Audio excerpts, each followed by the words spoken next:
Guys, kain tayo. Ang ulam ko ay tuna. Nagisa ako ng tuna, guys. Ginisa ko lang siya sa sibuyas, sa sibuyas lang. Saka nilagyan ko ng asin. Tama na yun, di ba?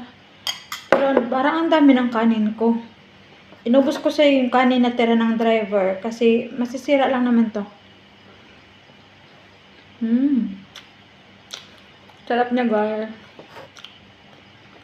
Gustong-gusto ko to, eh. Itong tuna na ginisa lang sa sibuyas. Sarap. Kain tayo.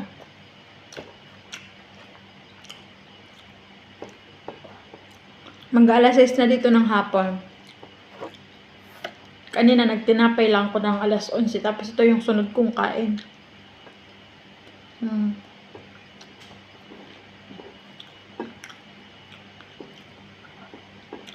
Sarap talaga pag ganito lang ulam, no? Simple lang.